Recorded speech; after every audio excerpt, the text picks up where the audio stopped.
Essential public health function, monitoring, evaluation and analysis of health status, surveillance, research and control of risk and threats to public health, health promotion, social participation in health, development of policies and institutional capacity for public health planning and management, strengthening of public health regulation and enforcement capacity, evaluation and promoting of equitable access to necessary health services, human resource development and training in public health, qualifications in personal and population-based health services, research in public health, and reduction of the impact of emergencies and disaster on health. You know, WHO has divided the whole countries into 6 regions. Yes, you know the 6 regions? We have 6 main regions in the world by WHO classification. You know that? For example, one region is America, including USA, Canada, Mexico, you know, the countries in that region. One region is Europe, okay?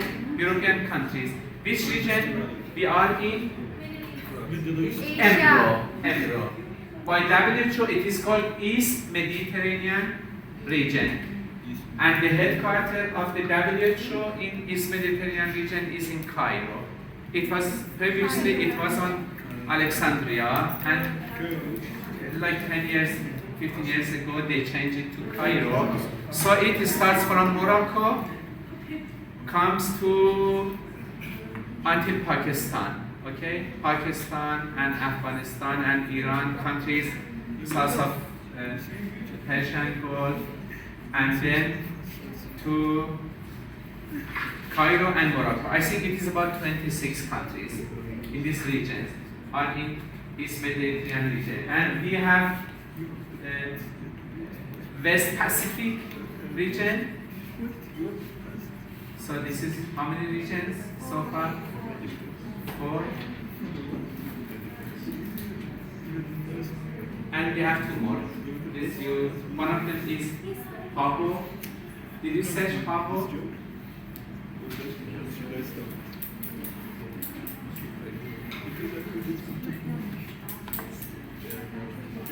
I think West Pacific is like Australia, Malaysia. Pan American Health Organization. Pan American Health Organization. Did you search it? Yes, African regions. Yeah, one region is African region, African countries. Central region of Americas. Yes, African region, AFR. Region of the America, AMR. Southeast Asia region, European region, East Mediterranean region, Western Pacific region. These 6 regions are the main regions. Doctor, we must know all the main specific functions for every organization. No, you should not actually remember all of them, don't worry. It's just mainly to understand the concept. This is another set of those functions. So if you look at these, for example, in the USA, in England, in Australia, countries, they started to develop their functions and to advance it. So this is the USA, as we mentioned. It starts from monitoring health, diagnosis and investigation, and I think we already mentioned that. And in Emro, a few years ago, they started to develop essential public health functions for Emro, for our region. I'm not sure if this was finalized or not. I have not seen the finalized version of that because I was in a committee and they were discussing to finalize it, but later on, I'm not exactly sure, we can check. But in this region, these are the final, actually, functions that at that time was in the meetings and they were discussing. Again, it starts from surveillance and monitoring of health determinants, risk, morbidity, and mortality. Risk factors and morbidity and mortality. So we should always assess risk factors and disease and mortalities to see which diseases are more important and which risk factors are more important. Preparedness and public health response to disease, outbreaks, natural disasters, and other emergencies. Health protection, including management of environmental, food, toxicological, and occupational safety. Health promotion and disease prevention through population and personalized interventions, including action to address social determinants and health inequality.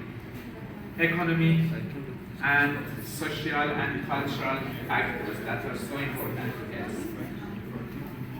Ensuring effective health governance, public health legislation, financing and institutional support.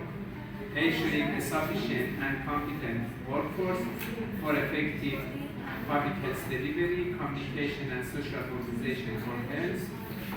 Advancing public health research to inform and influence policy and practice. Okay, at this part of the class, I want to explain a little bit about the concept of population health and the distinction between population health and public health.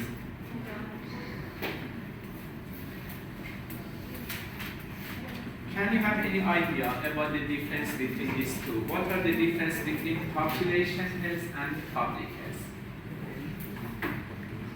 Can we cut and then explain? Who's going to explain?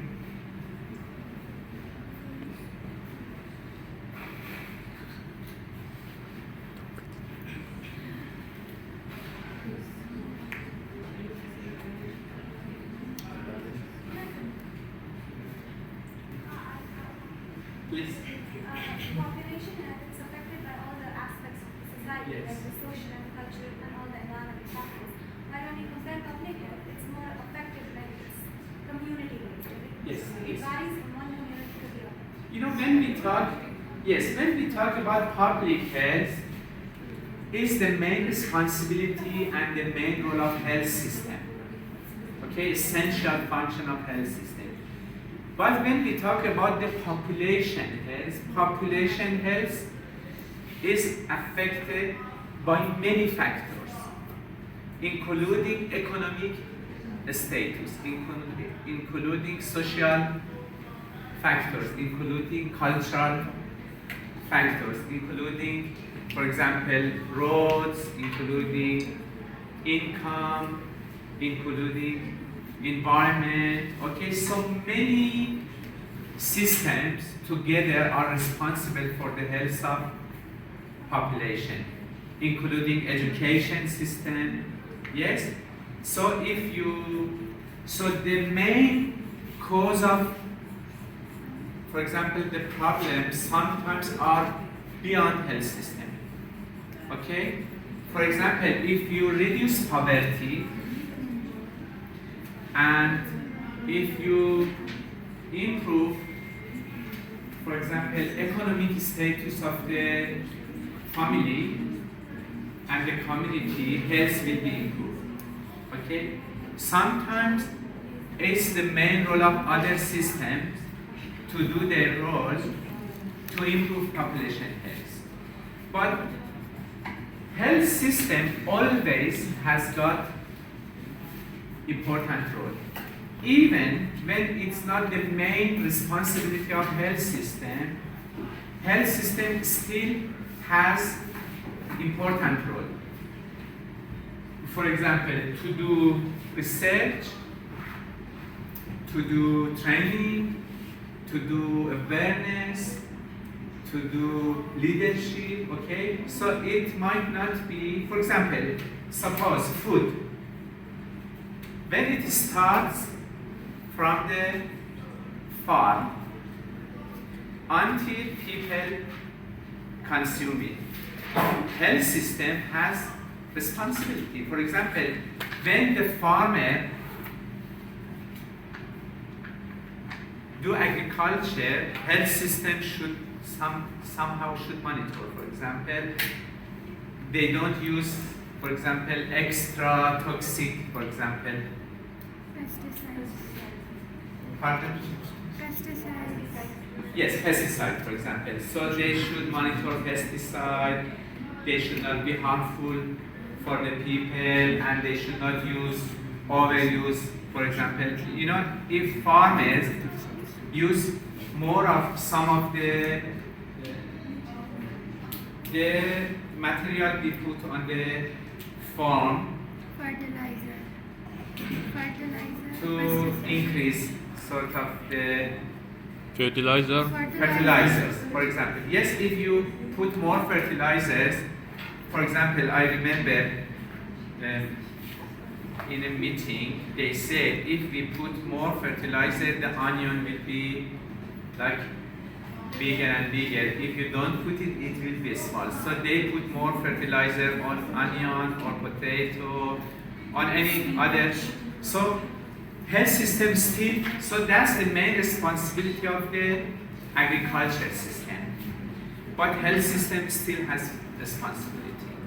And with regard to economy, that's the main responsibility of Ministry of Economy. And that's the main responsibility of the government. But health system still has got role. And when you talk about road traffic crashes, so the transport system has got the main responsibility to improve the population health, but still health system should give awareness, should do research, in the meeting should do, for example, leadership and so on.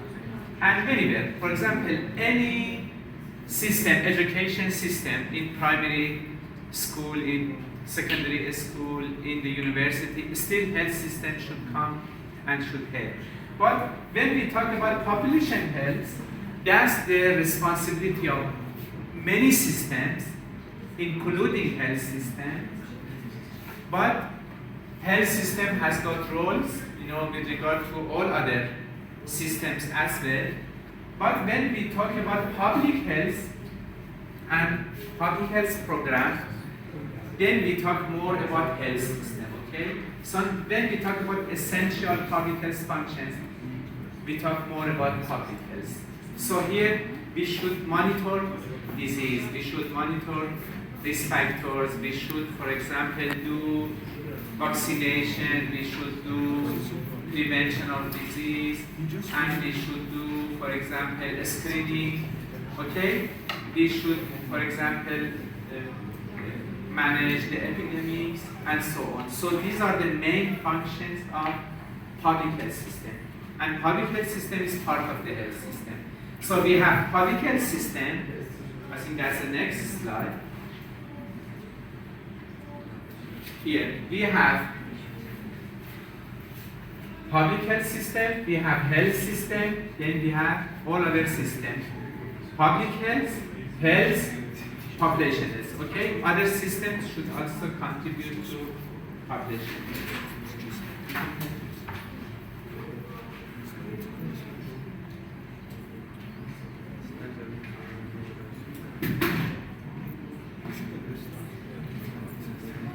And sometimes we talk what are the main elements for prioritizing public health functions, and here we talk about what are the criteria for not prioritizing public health function. For example, when something is not a major cause of morbidity or mortality, so that will have less priority. for example, with regard to burden of disease, in many countries, for example, what are the first one with regard to burden of disease? Cardiovascular. Normally, in many countries, cardiovascular are the first in the top, cardiovascular diseases. And then, normally cancers. In many countries, cancers, cardiovasculars, cancers, mental health disorders, lung disorders, and then we move to diabetes, for example, and blood pressure. So the NCDs, non-communicable diseases in many countries, specifically in the developed countries and in many developing countries, non-communicable diseases are the main cause of actually disease that make burden of disease, like disability adjusted life year, mortality, morbidity, economic burden. So when cardiovascular are the first top, that will be a priority. When cancers are on the top, they are is a priority. For example, in Iran, road traffic crash is a priority because over 25,000 people die, for example, each year in accidents and road traffic crashes, so this is important. And again, here cardiovascular is important, cancer is important. But again, when we talk about cancer, for example, in many countries, lung cancer is the first. In Iran, for example, colorectal cancer is the first. For example, lung cancer is the fifth cancer or the sixth cancer in Iran, but in many countries, that's the first one. For example, in many European countries, the first more common cancer is lung cancer in men, not in women. In women, normally in most of countries, which cancer is the first? Breast cancer. And breast cancer, for example, in Iran, is about 30 the incidence per 100,000. In some provinces, it is about 20. In some provinces, it is about 40. Okay, 20, 30, 40 per 100,000, and that's the first one. So this is a priority. When each year about 40 out of 100 women develop breast cancer, and each year we have about 10,000, 12,000, 14,000 new cases of breast cancer. So this makes it a priority. So this means when something at the moment non-communicable diseases is responsible for over 75% of deaths, and for maybe over 70% of preventable deaths. Okay, like myocardial infarction, CVA, for example, and many causes of death are actually from one of the non-communicable diseases. So it is very important to make it a priority as a public health function. Yes? So you mean myocardial infarction can be prevented? Yes, many of them. For example, if somebody has got the first MI, somebody comes to your clinic with the first MI, and this person has got blood pressure. So, for example, there is evidence if you give him this medication, it will help from the second MI. For example, if you give atorvastatin, for example, if you give ISA or if you give beta blocker, so this person, the incidence of myocardial infarction will be reduced. So you can make some intervention to reduce myocardial infarction. For example, if you change the lifestyle of this person, for example, in terms of alcohol, smoking, salt, sugar, so you will prevent him from this and from this more disability. خسته شدی؟ چند دقیقه شده؟ من یه رو مدن 4-5 دقیقه شده؟ میخوان یه چند دقیقه دیگه صبر کنید تموم شه یه رو دیگه، یا میخواین استراحت کنید؟ چون تقریبا اصل بحث رو دیگه من گفتم. The change in medical science is so fast that there is evidence. If you as a medical doctor want to be up to date, you should study 20 hours a day. Yeah, 20 hours. Why should we Mortality, not a primary preventative measure, not targeted at a high risk group, not targeted early in the lifestyle, no legal requirements, no political demand, no community demand, and the rest of them. So what do you mean by no legal requirement? for example, if in your country smoking in public places is not forbidden, then you should not put it as an essential public health function because it's not feasible to do it. So you should make something a priority that is feasible. You should try to make it a law, okay? That's different. You should go to the parliament and forbid it.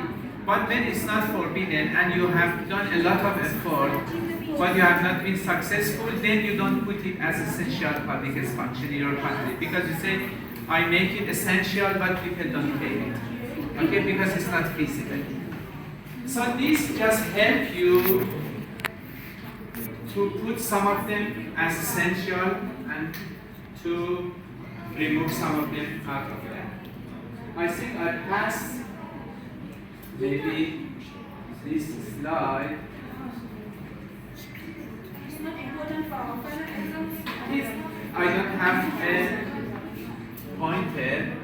If you look at these are the stage and the steps and the level of prevention. So it starts from promotion, then to health protection, that's promotion, then to health protection, then to health prevention, disease prevention, then to mitigate complications.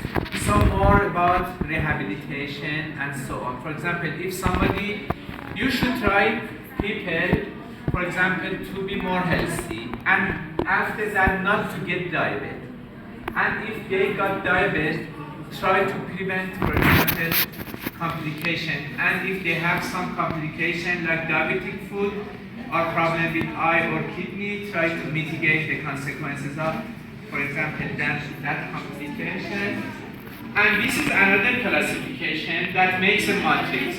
For example, you can, any function, for example, with regard to environment and with regard to health emergency plan, you can have all types of prevention. With regard to any activity, you can have all types of prevention. I pass those. Okay, I'm trying to make conclusion. Now we can divide the functions into two types of functions. General functions, and when we say general functions, we mean these functions is also for other part of health system. For example, treatment, rehabilitation, and public health, all they have some general functions. But everybody has some specific functions, okay?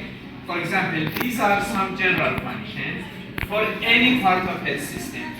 Good and strong stewardship and governance, clear role and responsibilities, sufficient and sustainable financing, human resources, capacity building, generating evidence and information, health information, policy analysis, policy making, planning, rules and regulations, efficient delivery, monitoring and evaluation, accountability, community participation, communication, advocacy, and so on. So any part of health system have these roles and responsibilities and these functions, including public health system, okay? But after that, we have the specific one, like prevention of epidemics, like health promotion, okay? Like vaccination, like surveillance of diseases, and so on. So some of them are functions specific to public health, some of them are functions general to public health and other part of health system. And these are some core competency of a public health professional. So if any medical doctor should be also a public health professional, because part of your training is public health. But unfortunately, it's not that much sort of a major part. It's very small part. Most of medical students, their training is with regard to diagnosis and treatment, not prevention. However, these are very important. So any health professional should have these skills and competencies. Analytical assessment. For example, if you go to a community, you should be able to assess their needs. And different community, their needs might be different. And you should try to prioritize their needs. Basic public health sciences you should have, cultural competency, communication is very important in public health, community dimension of practice, financial planning and management, leadership and system thinking, policy development, and program planning. For example, you should be able to plan for control of malaria in your region, to plan for control of leishmania, to plan for control of SARS. If you plan for prevention and control, it will be much easier to, for example, wait until they get disease and they come to you to diagnose and treat. And because we should already have UHC session, I'm stopping this session.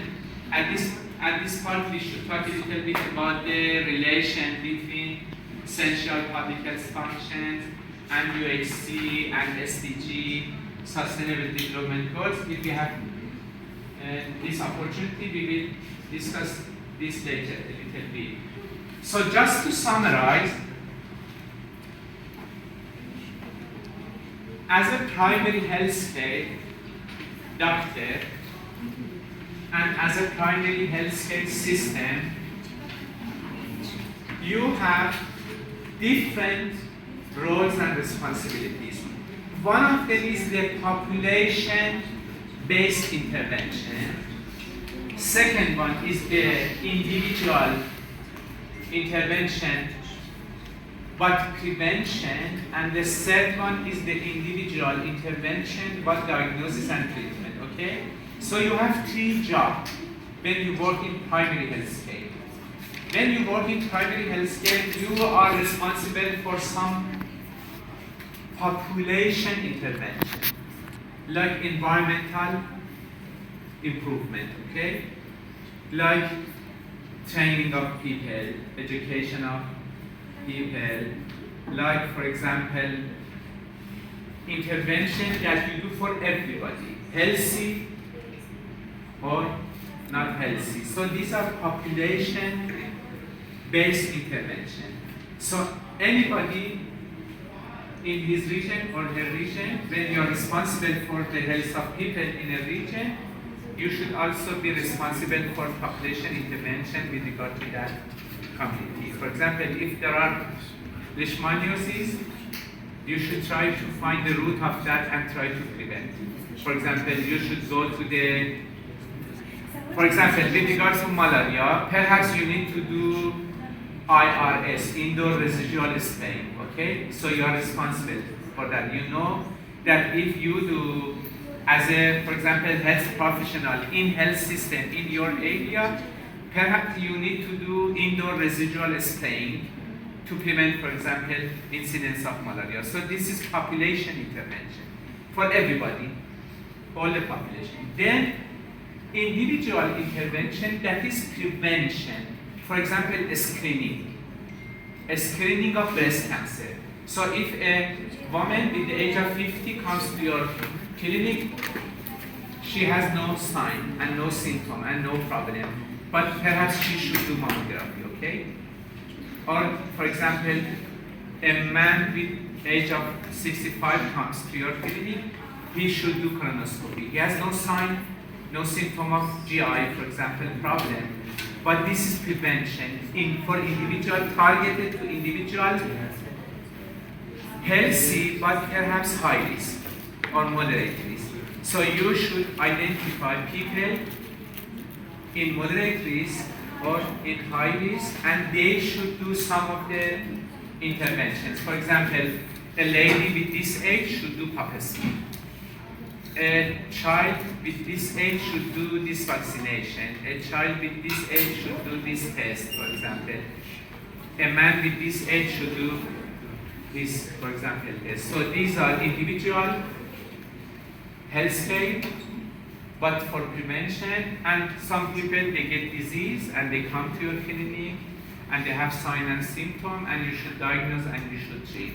So all these three functions come to primary health care. Okay? We have primary health care, pp3, and we have primary, secondary, tertiary. Okay? Secondary means hospital, and tertiary means tertiary hospital, like high-tech, for example, surgery. So in primary health care, you are responsible for these three main functions. And if you cannot do it, then you should refer it to the hospital, to the secondary care, and sometimes after secondary care, some people need tertiary care as well. So that was a sort of brief introduction about the functions of health professionals in primary health care, okay? Including population intervention, including public health, individual intervention. So we have public health, population intervention, public health, individual intervention, and we have treatment, diagnosis and treatment intervention. All of them comes under the umbrella of primary health care services.